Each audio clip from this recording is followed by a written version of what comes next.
For decades, boxing has been a sport defined by discipline, sacrifice, and the unforgiving truth of competition.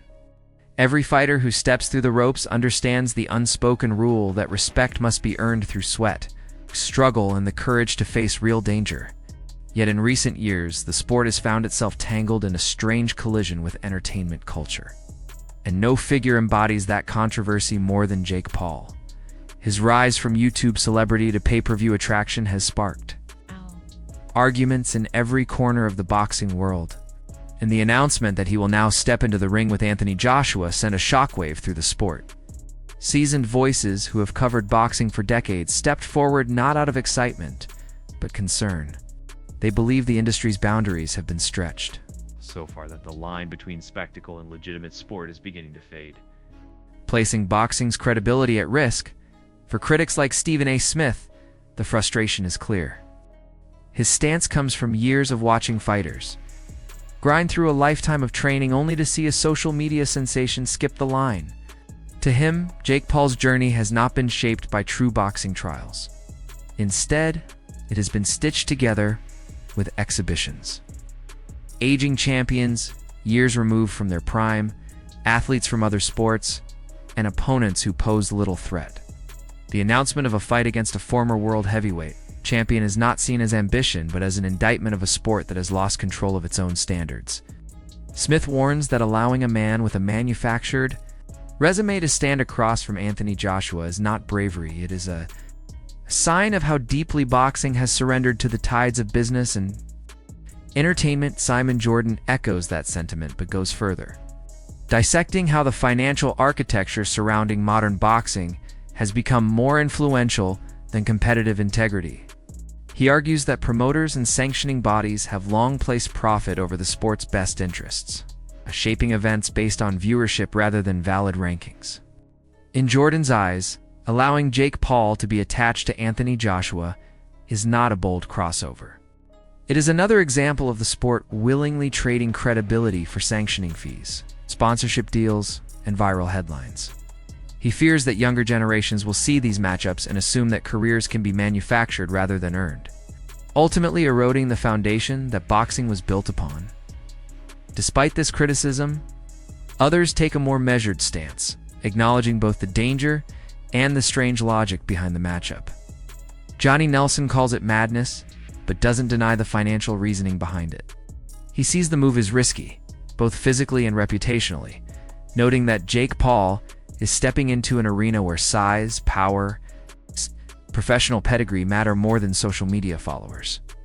Nelson respects Paul's courage but worries that facing a fully conditioned heavyweight champion is a different world entirely from fighting retired MMA stars or novelty opponents. Yet he also understands why Joshua accepted the fight at this stage of his career. After years of battles and the physical toll of heavyweight warfare, a payday of this magnitude is hard to ignore. And in today's sports landscape, entertainment value often overshadows tradition. Tony Jeffrey offers another layer of nuance, reminding audiences that boxing is unpredictable. He sees Jake's youth, stamina, and steady improvement as legitimate factors. Training matters. Discipline matters. Mindset matters. Jeffrey acknowledges that while experience favors Joshua, younger fighters with hunger and relentless commitment can sometimes narrow the gap. He points out that Jake Paul has shown real dedication in camps, sparred with higher-level opponents, and made visible progress. Even if he is still nowhere near the tier occupied by an Olympic gold medalist and former unified champion, his position is not that Paul will win, but rather that the fight cannot be reduced to simple mockery. Boxing has seen many unlikely moments. Preparation always leaves a sliver of possibility. Yet even with these considerations, voices like Chael Sonnen and Dan Rafael warn that this matchup will expose the truth behind the Jake Paul experiment. Sonnen believes that Paul's critics will finally get their answer, that stepping into the ring against a true heavyweight removes all illusions. If his wins were inflated by opponent selection, that will become painfully obvious under Joshua's power. Dan Rafael emphasizes that, while Jake has undeniably improved, he is still far from world-class level. Fighting Anthony Joshua is not a jump, it is a leap across a canyon. Matchmakers and experts he speaks to privately predict devastation, describing the physical mismatch in terms that border on alarming. To them, it is not just a dangerous challenge, but one of the most extreme risks Jake Paul has taken in his entire career. Adding to the stakes, Carl Froch frames the situation as a crossroads for both men. Joshua, now in the stage of his career where each fight shapes his lasting legacy, cannot afford embarrassment. One moment of complacency, one unexpected punch, and the narrative of his entire comeback shifts. For Jake Paul, this is the ultimate test of legitimacy.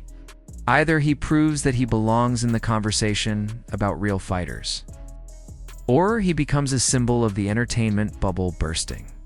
Froch insists that the fight itself is not a step toward Joshua reclaiming titles, but rather a financial move that reflects the reality of the modern boxing economy. Yet regardless of motivation, once the bell rings, reputations are on the line. Even Ariel Helwani, often more neutral, sees the larger picture. For him, legacy debates are pointless because boxing today is shaped by business just as much as competitive merit. Joshua accepting this fight does not taint him. It reflects the economic landscape of the sport. High-profile matchups drive viewership, and boxing thrives on attention. Helwani believes the only real measure will be the execution. If Joshua performs as expected, nothing about his legacy changes. If Jake Paul survives or makes the fight competitive, then the conversation becomes far more complicated. But despite all these perspectives, one truth remains constant. The world will watch. Supporters, critics, believers, and skeptics all will tune in. For some, the draw is the possibility of a miracle. For others, it is the desire to watch justice delivered in the form of a knockout.